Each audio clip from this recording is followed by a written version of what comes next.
Shalom, shalom. This is Hawud. I changed my first letter to my name because I was watching the video. Drop Nation, the brother natural by law. He went into the paleo and picked through Hebrew and pretty much proved to me, after I looked into it, that there's no Y. So, if it's no Y, I'm out of there. Okay. I got my 2 books, guys. And, well, the first book is named The Guides of Prophet Town. Right? You hear that? The Guides of Prophet Town.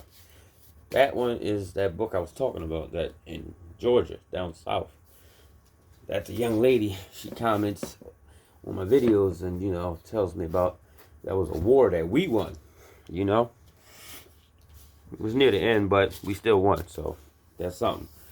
But I'm going to jump into that book. But this book here, this one, it's a small book. It's not big. It's The Sad Night, the story of the Aztec victory, and a Spanish loss. So the Spanish loss.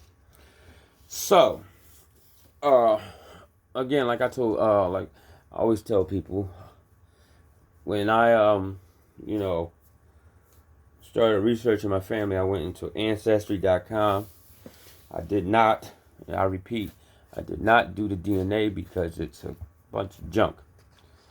But what I did do is trail the census. So I went through my mother's whole family, which I really didn't know anyone past my great grandma, but I only knew her first name. I didn't know her last name, which my sisters did. My little sisters did. So I got 2 twin sisters, Java and Jada, but they knew our great grandma's last name. So, and as I was searching, a family popped up that literally knew my mother, her birth date, and the day and year she died.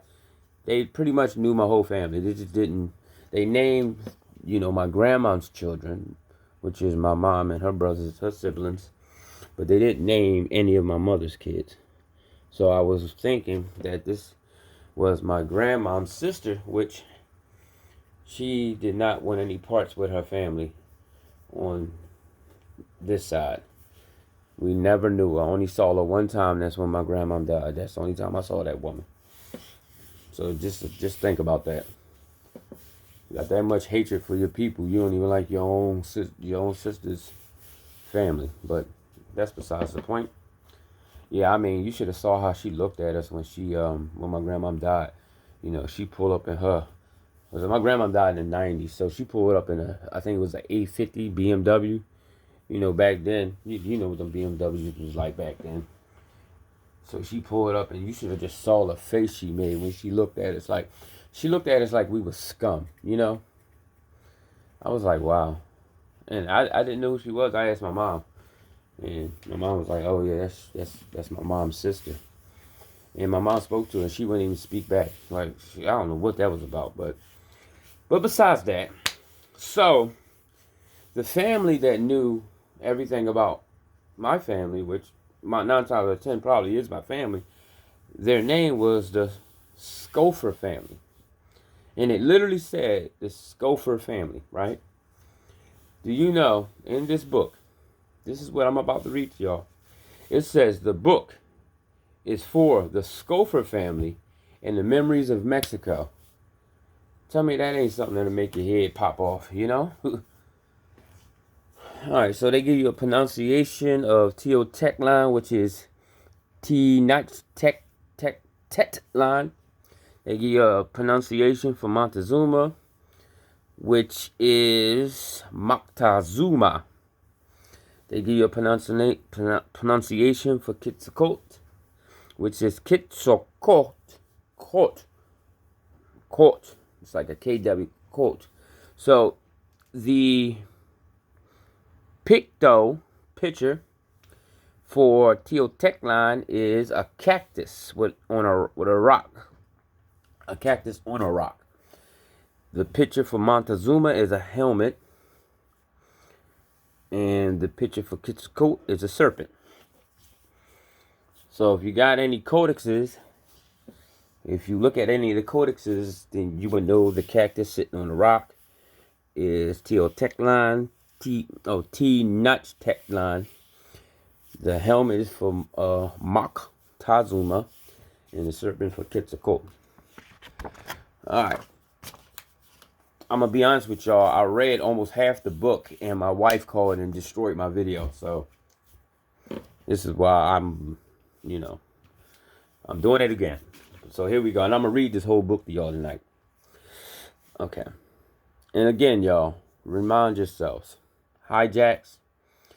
Ask the Most High to send the Holy Spirit to you so that you will have wisdom. So that you can see through the trash and the garbage. Okay.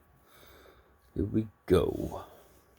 Long ago in Mexico, when volcanoes sent lava rivers streaming into the jungles and jaguars hissed messages to man, a wandering people listened to their leaders. We must move again, the priest said. Put on your sandals and your robes, and take your children by the hand and walk, and keep on walking until you see an eagle on a cactus with a rattlesnake in its beak. In that place, we will build an empire. Okay. Every day we walked. To sleep we curled up. They curled up in their robes to eat. They chopped up cactus and roasted rattlesnake meat. And one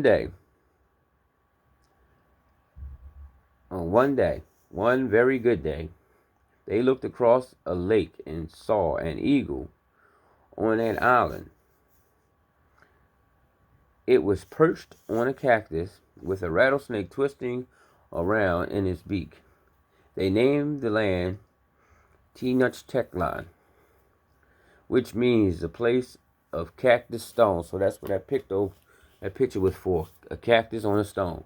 So you know that's Teotecline, okay? All right, and also I really think I read something with about eagle sitting on a cactus with a rattlesnake in his beak in scripts. I swore I did. I'm not sure, but I'm going to look it up after I finish reading this to y'all.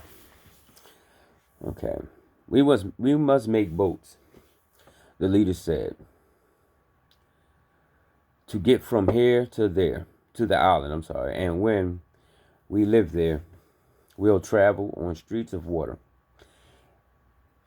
And we must make our buildings tall enough to meet the sun, for the sun will light the way for us to become a noble people. Just understand, they will try to throw their Tammuz hijack in here, so just be ready for that, and also be ready for them to put themselves as gods. Just know that the narrators and the Europeans and the Spaniards, the Saxons, okay. The people worked hard. They built huge stone pyramids and put temples on top. They constructed palaces of stone with hundreds of rooms. They built causeways across the lake with bridges, and with bridges they could take away. So they actually built bridges that they can put there and move and replace them back. And actually, now you see where they got most of this ingenuity from, with building the stuff they're building here. They were building here. They were safe. They were strong. They were the Aztecs. They began to want their neighbor's land. Ferocious Aztec warriors, the Jaguar Knights, and the Eagle Knights took over territory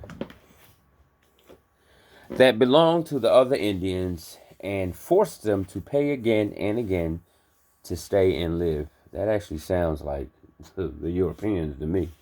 But, we got to look into this stuff. We just can't go by one book. You know what I mean?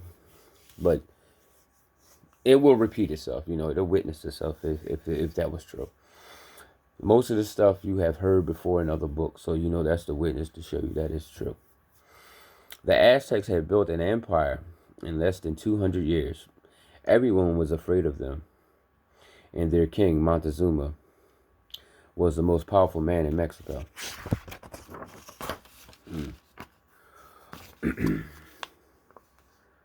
Trouble for the Aztecs began in the year of one reed, 1519.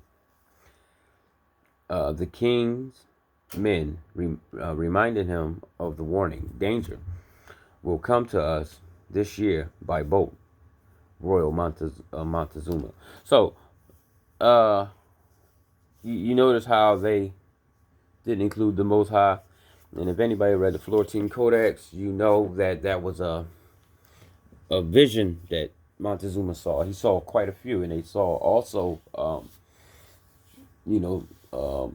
signs in the heavens too. So you just notice how they kept that out of there, right? All right. Our ancestors told us that the feathered serpent god would return to Mexico to take over our kingdom. They said that when he comes, Quetzalcoatl will not look like a feathered serpent, but a man. Again, the hijack. If he takes over, what will become of us? Are we doomed, royal prince? What should we do? Quetzalcoatl is not a god of war, said Montezuma. He wants poems, beauty, and thoughtful words. Perhaps he comes to test us. I will wait. I will see, and then I will decide. For now, we will wait, and I will make offering to the god. All right, so the guy was someone that was trying to, or something that was trying to take from them. Why would you? I don't know. But just be mindful. The hijack, same thing with me. All right. Hidden by the jungle, Aztecs lookouts watched the biggest boat they had ever seen anchor on their shores. Soldiers wearing metal clothes crawled from the ships, then burned and sank the ships. That is in the book I was reading. Cortez did that to make sure his men would carry on their duties of murder, kill, steal. Murder, kill, and steal. Okay. The lookouts ran back over the mountains to Tenochtitlan with the news. Quetzalcoatl and his army has arrived from the direction of the sunrise. But it was not Quetzalcoatl who had arrived on the eastern shore of Mexico. It was Hernan Cortez, a captain from Spain, sailing along the coast in search of gold and land. He had a small army. He had met some Indians who were friendly and some who had tried to chase them away. All were unhappy with the harsh Aztec rule. Montezuma sent messengers to the Spanish campsite with golden gifts for Quetzalcoatl. Wow, Montezuma, weirdo. He hoped that God would bless the Aztecs, then go back home. But Cortez, realizing he had been mistaken for a god, began the long march to Tenochtitlan. Wow.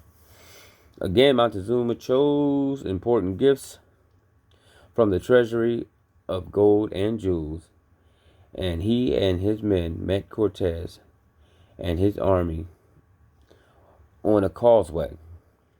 Does a king fight a god? Only if he wants to die. Montezuma welcomed Cortez. Please consider my palace your home. Come, rest and eat. We are ready for you. The Spanish soldiers stared in amazement at the beauty of Tenochtitlan and the noble Montezuma and their golden presents. They asked one another, "Are we in heaven?" Wow. So that tell you right there, they were really impressed with us dumb, stupid, don't want to work, lazy, criminal Negroes, right? Ain't they what they say? But they thought they were in heaven. Ain't that something? Yeah. Yet, in the palace, the soldiers of Spain went to bed with their boots on. Nasty. In full armor, clutching their weapons. Outside, the Aztec warriors whispered to each other that gods or not, the Spaniards seemed like enemies. That's right, they were. On their march from the coast, Cortez and his army had killed many Indians with weapons. You see that? So you telling me they didn't see or heard that these people were running around killing a people on the way there? And then, now, what's happened with the Most High is the judgment that's coming out. You got these people on these news stations and all these vlogs, and Jesus gonna save. Ain't nobody coming to save y'all. Y'all judgment is already written. He gave y'all ample amount of time to repent. Only a small amount of y'all have, and I mean a very small amount. So, y'all gonna get what y'all ain't called for. Y'all, like Judah said, y'all gonna say, "Oh, Jesus delayed his return." Next thing you're gonna say Jesus abandoned us because he ain't coming. Right. All right. Where was I? March. They killed Indians. Cortez and his army had killed many Indians with weapons no one had seen before: cannons, guns, metal knives, dogs. How did they not know about metal knives when it clearly tell you that David and what was his name? Joshua and Moses and all the other great men of renown had swords. Yeah, right. Dogs trained to attack and horses. Horses were here that carried soldiers. See, they trying to make us weak. The Aztec generals wanted Spanish blood to flow. Say the word, Royal Montezuma. That tell you right there that they are us. These are us. You know how I can tell you that we are the same people? Say the word. Say the word. How many times have you heard a brother say that? Come on, man. Just say the word. Come on. Right? What's the word they use now? When they gonna swing on somebody, what they say? I blast off on them, or they say some word, or I shoot off on them, or some word. But it's like when you gonna sucker punch somebody or something. But this is what we say to this day. We say that, yo, say the word, man. I'll handle them right now. You see what I'm saying? So look at that. It says, say the word, Royal Montezuma. They snarled. And before the sun leaves us today, we will slay these intruders as quickly as the jaguar pounces on the rabbit. Meanwhile, the Spanish soldiers complained to Cortez. There are thousands of Aztec warriors and only 400 of us. We must do something to protect us, sir. Please do it now. So Cortez, his captain, and Don Mariana, the Indian interpreter, marched to the royal palace. With strong, smooth words, they asked Montezuma to come stay with them as a hostage until they felt safe. He was crazy. I wouldn't have did that. I would have said, listen, y'all better roll or y'all gonna get it. Like, it would have been like that. Montezuma did not want to go, and I wouldn't have. You are my guests, he assured them. Therefore, you cannot be in danger. The reason why they were scared because they done slayed all them people coming up to the palace, to Tenochtitlan. So they was more worried that the soldiers would find out that they was on a murderous path on their way there. And that's the thing with them. They sneak and they do stuff and they stab you in your back. And then when it's time to have a face-to-face situation, they get scared and want to run. Or they want to do some scandalous stuff so they don't have to man up. You know what I mean? But they was man up when they was coming up to the city, killing people. They was men there when they ain't had no opposition. That's crazy, man. All right. He said, "You are my guests."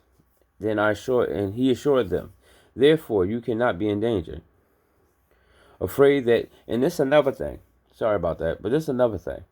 This is how you know that they don't follow the chain of command. Because if the king of the land said, "You are safe, you are my guest, you don't have nothing to worry about," that should have been the end of it. You see what I'm saying? But they so conniving that they know that if their king gave an order, they still would go do some slimy stuff because they don't follow orders. They don't follow a chain of command. They all for self. You see what I'm saying? The only time they in order is if they know they have to use numbers to defeat a rival or whatever. But for the most part, no, they not in order. That's why they gonna do what they gonna do right now. Okay. He says, "Therefore, you cannot be in danger." So Montezuma told him, "No, I got you. You good." All right. Afraid that their plan might fail, a Spanish soldier threatened to stab him. You see that? To prevent bloodshed, Donna Mariana urged Montezuma to go with them quickly. I wouldn't have went. No. Like, you gonna threaten to stab me and I got a whole pop? Man, yeah, he would have been dead messing with me.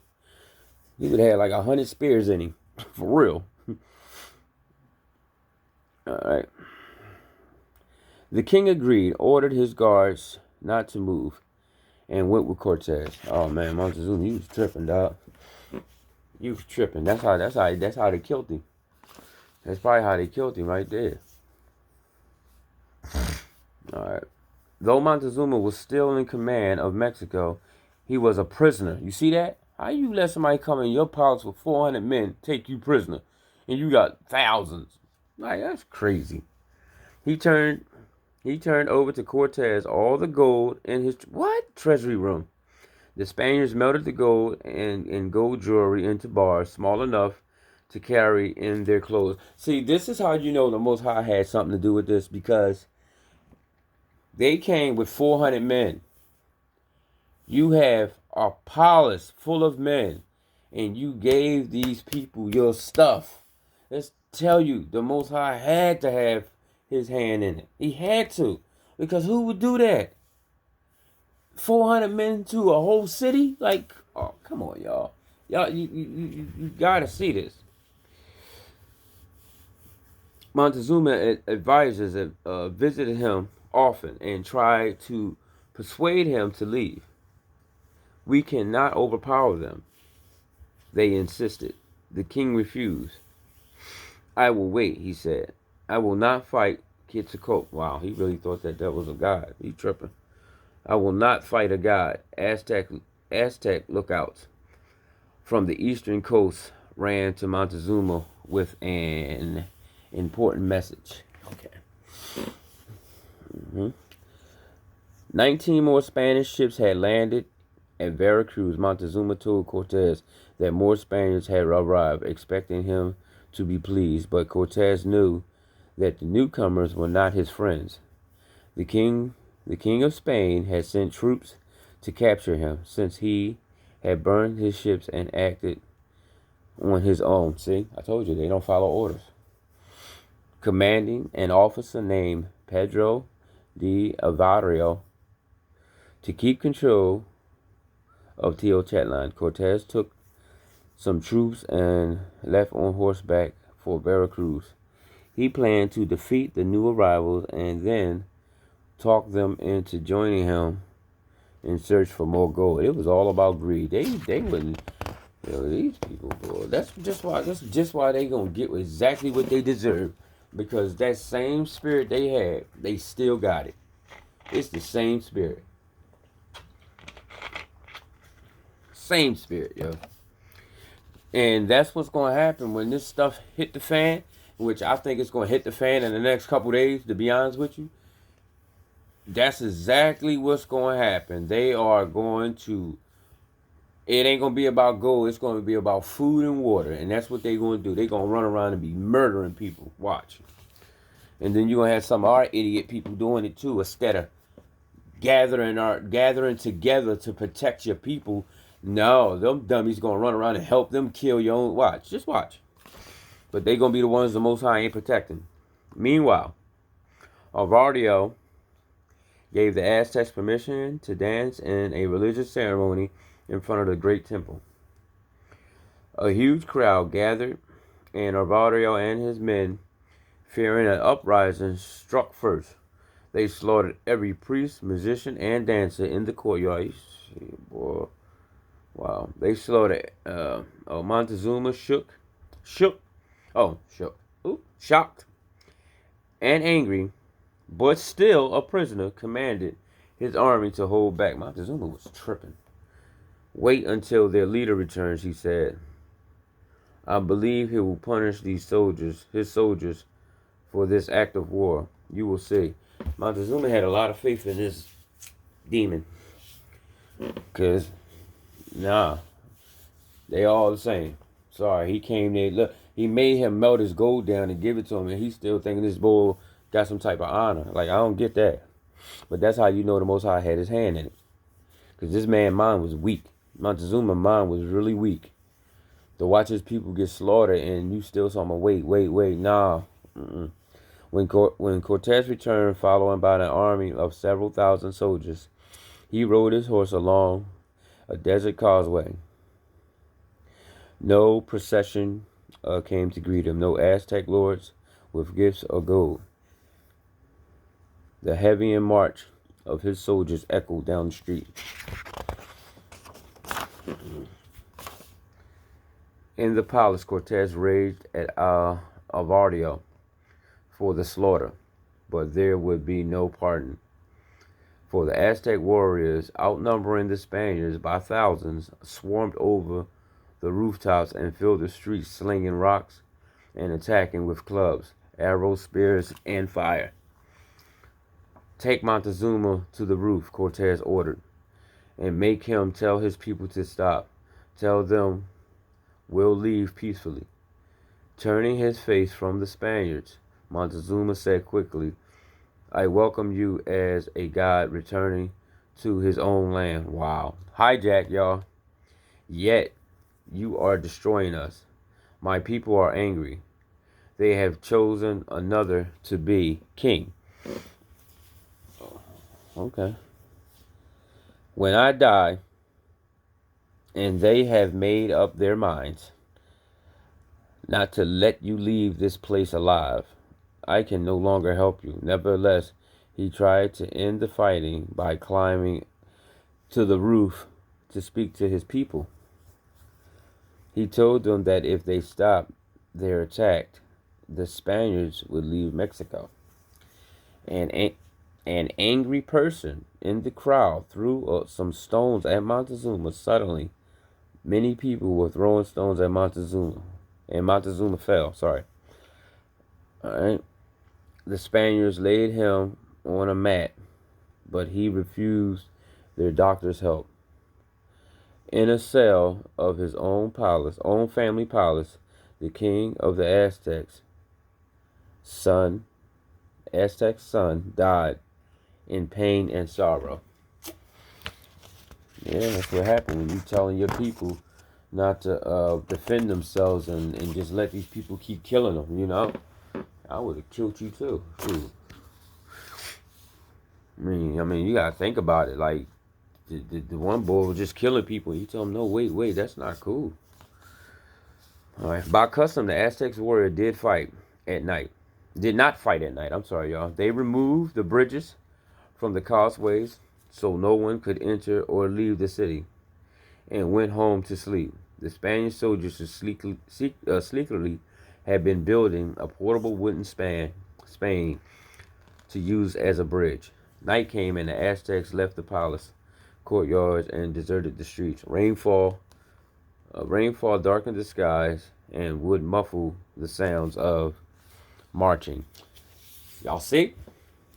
They don't have no honor, and we were thinking they did have some type of honor. They have no honor. And that's what Montezuma thought they had. They ain't had no honor. They don't care how they kill you. As long as they kill you and take your gold and your land. That's all they cared about. They knew what this land was about. All right. The Spaniards took this chance to escape, knowing they might not get another. May not get another. They loaded some of the Aztecs' gold, right? Exactly. You see that? Onto horses. Thieves. And helped themselves to the rest of it. Thieves. Carrying heavy weapons and weighed down with gold. The men moved quickly toward the causeway at a gate, and Aztec sentries saw them and shouted in alarm. They were so worried. They probably would have got away if they weren't worried about stealing all the gold. Straight thieves, and they got the nerve. See, this is the thing, right? I asked somebody this, and I just wanted to know: is it stealing if you're taking back what was stolen from you? Would you consider that stealing? You see what I'm saying? So they took your ancestors' land, and now they got some crops, and you hungry, and you take something to eat. Would that be stealing? Or would that be yours because it was yours anyway, and they took it forcefully? That's a good question to answer. So y'all can leave that in the comments. Do you consider that stealing after they came, killed your people, stole your land, and now you hungry and they got some food, crops there, and you take something to eat? Is that stealing? Would that be considered stealing by the Most High, or would that be considered justified? Because I know it would be stealing to them because they're thieves. At the first gap in the causeway, the Spaniards lowered their wooden bridge and held strong as the parade of soldiers and horses and cannons crowded across. It's a lot, too. It's a big causeway. But the Aztecs were behind them, running toward them from the city. They were sliding through the water in hundreds of canoes, yelling for room to work. The Spanish crews pulled and tugged at the bridge to lift it up, but it was stuck.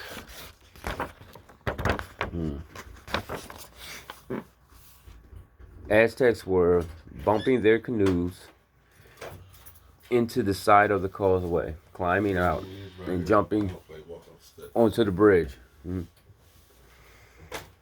Thousands of warriors attacked the Spaniards and pushed them forward. Those Spaniards at the front of the line shouted for the soldiers to bring up the bridge, but the men at the end of the line were frightened and shoving and pushing and pulling. In the bitter struggle, both Aztecs and Spaniards fell off the edge of the causeway into the water, but the Aztecs were not weighed down with the gold and could swim. Then they were still worried about that gold, y'all. So many men died and sunk into the water where the bridge should have been that the last Spaniards crossed over the gap on drowned bodies. Wow. The Aztecs did not follow them to shore. They took the Spaniards wounded and captured to sacrifice to their gods. Wow. Near the bloodied causeway, Cortez sat in the rain under a cypress tree and wept. Wow. He had lost most of his men and his horses and the gold. Spaniards who wrote down the story of that night and Spain's terrible losses called the escape from Tenochtitlan the sad night. Oh, wow. So y'all came to steal since y'all couldn't get it right. Y'all sad. Y'all something else. But many Aztec eagle knights and many jaguar knights also died that night. The Aztecs did not know that this was the last battle they would win. Yeah, because some plagues came right after, A year later. So that just proved to you that we wasn't that feeble, But when the plagues came, it was a wrap. A year later, Cortez and his men marched back with more cannons and more men, with the help of the what is this Tlaxcalan people. Also, some of our people joined with them to take down Teotihuacan. That's crazy, right? They helped build a small fleet of ships, which were then taken apart and carried piece by piece over the mountains. The ships were reassembled at the lakeshore. This time, the Spaniards fought the Aztecs to the ground and conquered the city. Yeah, so they won with the help of some of our people. So, wow, that's crazy, y'all. Wow. The ancient stone pyramids and temples were torn down. Spaniards forced Aztec slaves to build churches and public buildings on the top of the ruins using the same stones. You see that? Some of those buildings are still here, still there today. Of course they are. Teotihuacan is now Mexico City, the largest city in the world. It is no longer an island. The lakes and streets of water have dried up. Well, the Most High said that a lot of that stuff was going to dry up. Actually, I have a book that tells you that one river was moved 2,000 miles. I think it was, yeah, it was a river. It was moved 2,000 miles away just by an earthquake. The whole river. A few years ago, workers digging in the city for a new subway found 3 bars of gold. Experts studied them and saw traces of melted down jewelry from Montezuma's treasure that was lost in the lake. Almost 500 years after the sad night, the president of Mexico and the ambassador from Spain met as friends in a great museum. Listen, y'all. And I don't know if y'all seen a picture of Montezuma.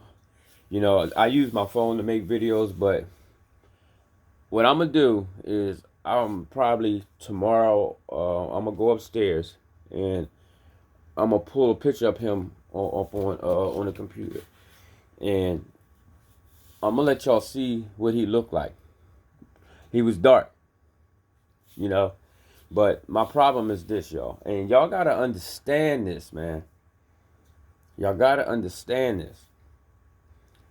That was a colored man. That was the last emperor of Mexico. So if that man was colored, who are those people that are there now? You cannot say that they are our people because they don't look nothing like us. And if you pay attention, they have chinky eyes. Those people are of some type of Asian race or something. Even the people that's over there in South America too. Look at their eyes. Them Hondurans, all those people have those chinky Asian eyes. Start looking into these Mexican people eyes and stuff, y'all. And y'all gonna notice that that's not their land. That's why the Most High saying that there's going to be a lot of blood and death from these Gentiles because they stole our land all over the place. There's all types of nations here. Every Gentile nation is here saying that there's somebody who claiming to be us, but they're not. Like those people that's over there in South America, they're saying that they're these people, or they're saying that they're the I just said some name, but they calling themselves all these tribes. You even got people over there talking about they the Mayans and they the Aztecs, and you look at these chinky-eyed people. They are not us. They done went over there and where the government allowed them, and they done stole our heritage. They done stole our land, and they done stole our heritage. This is why the Most High said they confederate every nation. All these nations got something to do with it. Every last one of them, y'all. Every single last one of them. So you start looking at these people and look at your brother and sister, and you pay attention to their cheekbones, their noses, and their eyes, and you'll notice that they are not our people at all. At all. And if they're impoverished, then that's a judgment. They shouldn't be stealing people's land. See, that's another thing y'all don't understand. A lot of these cancers saying, look what the government, they're impoverished. No, they're impoverished because they are on another tribe's land. They done stole another tribe's land. The Most High is not going to bless that. Just like if you look at, um, like look what's going on in Africa, right? Look at the fires, the locusts. So if that's our land, why is it being judged the way it is? You see what I'm saying? That land is getting almost wiped out. In every other land on that other side of the earth, he's knocking them all off. So y'all like start paying attention to where these plagues and these judgments are hitting, because he said he's going to send them back to nothing, to a desolate land without inhabitants, meaning that there's not going to be nobody barely there, and there's no food, and there's not going to be any water either. So he doing what he said he was going to do, but we're not looking at it. He's going to get our people up out of all these lands. Watch. The ones that he called. But let me finish this thing up. In Mexico City, to inspect the gold bars. Over that building in the heart of the city waves the flag of Mexico. The people who gave their allegiance to this flag speak Spanish. The language of Cortez. Exactly. You see what I'm saying? Yet on the flag is this design. An eagle perched on a cactus, on a rock, with a snake in his beak. Teotihuacan. See that? That's what I'm saying. You see what I'm saying? So they throwing it in our face. All right, let me finish reading more about the Aztecs and Cortez. They got Montezuma and Quetzalcoatl, Montezuma II, Hernan Cortez, Donna Morana. All right. Teotihuacan was founded in 1345, around 1345. They don't know that. By 1519, it had grown into a city larger than any in Europe. They don't know that either. 3 great causeways connected the island to the mainland. A few large roadways crisscrossed the city, but most of the 200,000 inhabitants traveled by boat through the maze-like networks of canals. Many of the city's 60,000 homes were built on, what is this? Chinan Pass. Wait a minute. Chinan Pass garden area in the lake formed from layers of matted vegetation and mud, anchored at the edges with willow trees. In the main plaza, 2 sacred chapels atop of huge pyramids base formed the Great Temple. Yeah, that's the 2 golden temples. They were made out of gold, and they're not up there no more because they took them. All right. The Great Temple to the rain and war gods shown above. Nearby was the round temple of Quetzalcoatl, whom the Aztecs expected to return to establish his kingdom. Exactly. So that sounds like David. By the reign of Montezuma II, 1502 to 1520, about 15 million people in central and southern Mexico paid tribute to the Aztecs. Hernan Cortez claimed all of Mexico and for the King of Spain. A Christian, he destroyed the temples and idols because they were used in rites of human sacrifice. Yeah, right. Okay. Y'all believe that, right? Okay. I mean, I know we were doing some stuff, but I don't know.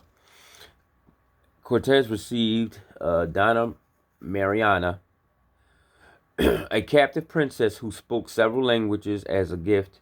Her skill as an interpreter and her advice on Indian matters helped him conquer the Aztecs. So that was a gift from the Most High.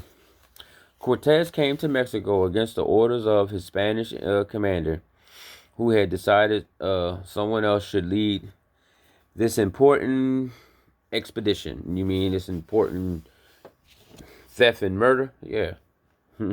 By burning his ships, Cortez committed himself and his forces to a successful invasion, since there was now no escape. Exactly. Invasion.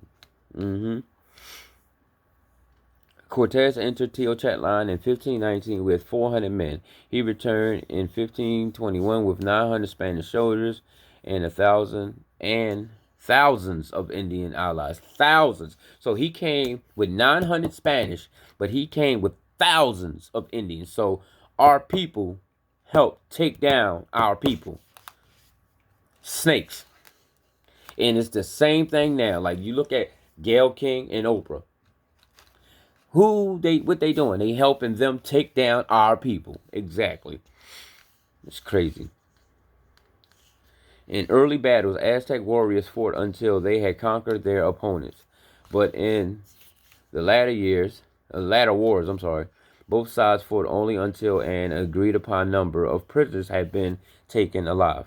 Aztecs believed that the sun's spirits needed human blood for strength to return from the underworld each dawn. That sounds like something the Europeans. I read that in oh god, I got the book. It's the Anglo-Saxons. That's the name of the book, and that's exactly what they said. They said that the sun went into the underworld, and they had to light lanterns and sacrifice people so the sun could rejuvenate itself. So that's real funny that that's in here. You know what I mean? But we'll see. All right. From the underworld each dawn. This is exactly what the Anglo-Saxons had. They said they did. They literally had torches in the street, like our street lamps. They did that. They said they brought the sun back to life, and they used to sacrifice people. And they took prisoners to offer as sacrificial victims. Ain't that something? I just said that. Cortez won Mexico for Spain by the means of brilliant tactics of superior weapons. No, of being a snake. That's what he did. You know, clubs with obsidian, lava glass, blades, bows, and arrows and spears launched from handheld wooden throwers called atlate. Wait a minute. Oh, sorry. Atlats. Were no match for Spanish cannons. Steel swords, muskets, crossbows, guns, horses, attack dogs, and finally ships. Montezuma's nephew, Kuak Timak. All right, well, matter of fact, they got it right here. Kual Tumak succeeded him as emperor. Kuak Tumak was captured and hung by Cortez. Montezuma's body was thrown into the lake. Cortez remains lie in Mexico City.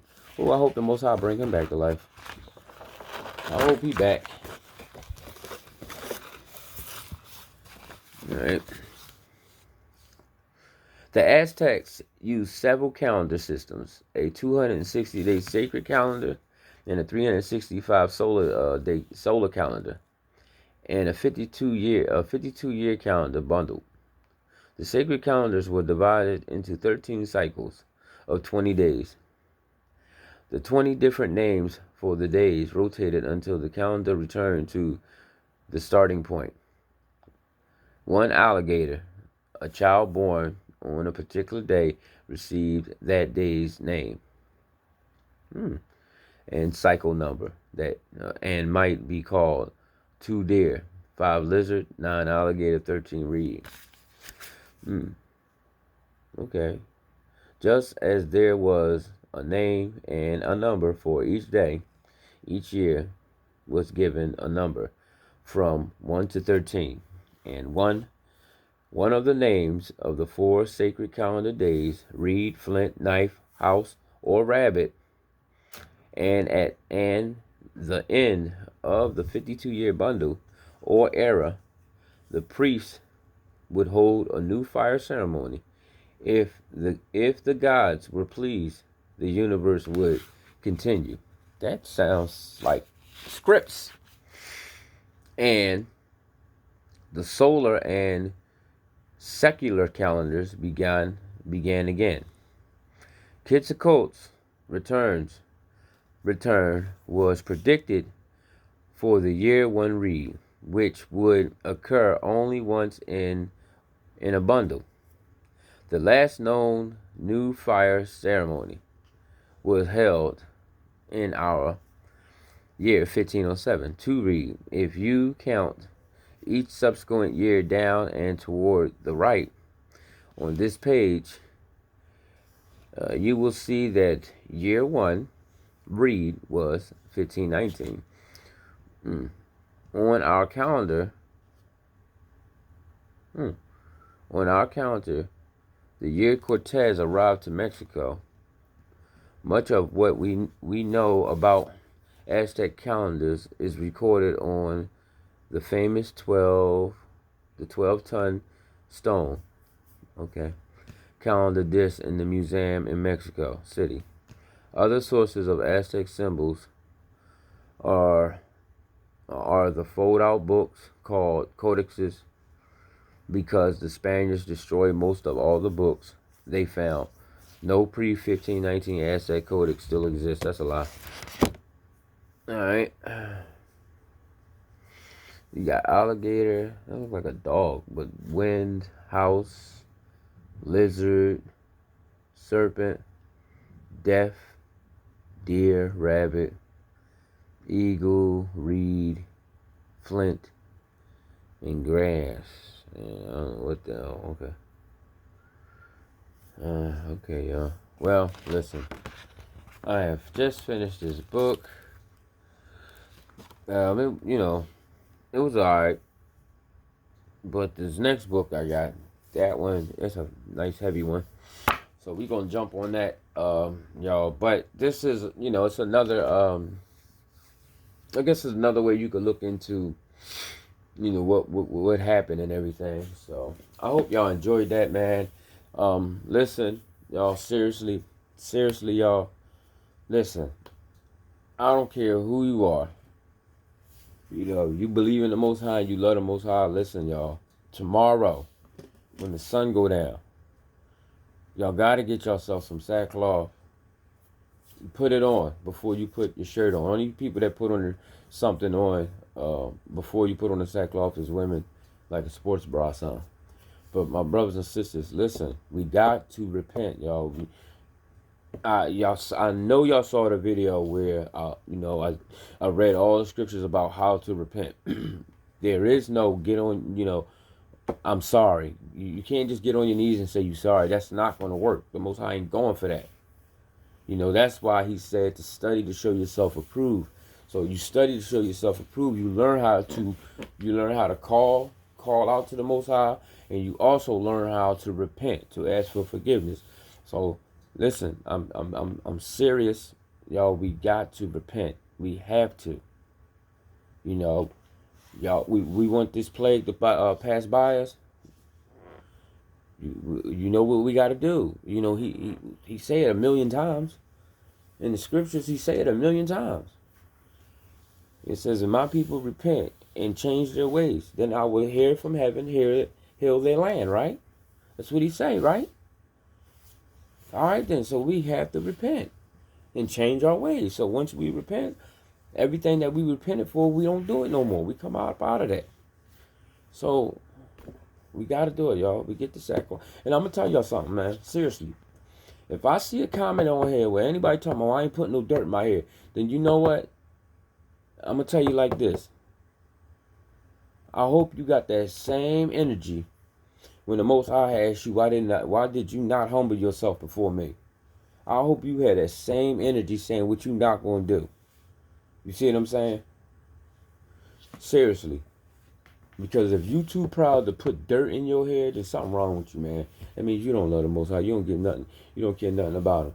Because we have to humble ourselves. That means bring yourself down low. You see what I'm saying? And me, I don't have a problem with doing it. I don't care. You know how many times I used to walk the street with sackcloth on and people look at me like, what you doing? I'm repenting. They might think it's funny. It might be a joke to them. But guess what? Guess who's going to be laughing when they trouble come? Me. Cracking up. You know what I'm saying? So, listen. Pick up your sackcloth, man. Y'all can get a little t-shirt put over top of it or whatever you want to do. Get your sackcloth, man. And 9 o'clock tomorrow. If you, or well, I think I'm the East Coast. I'm not too sure. That's why I say Judah side, my side, because I'm not too good with the coasts and stuff. So I'm in Philly. I'm not sure if this is the East Coast or West Coast. I never was sure about that, so I'm not even going to try to make it like I am. But if you on the Philadelphia side, it's 9 o'clock. If you on California side with Judah and them at, then it's 6 o'clock. Same as the prayer. Same as the prayer. So if we can do that tomorrow, y'all gonna see something. I'm telling y'all, because I know that's what the Most High waiting. He's sitting there like, when these jerks gonna repent, you know? So, and then and a sister actually asked me to do it without asking me. I already knew it. And then I had another sister ask me the same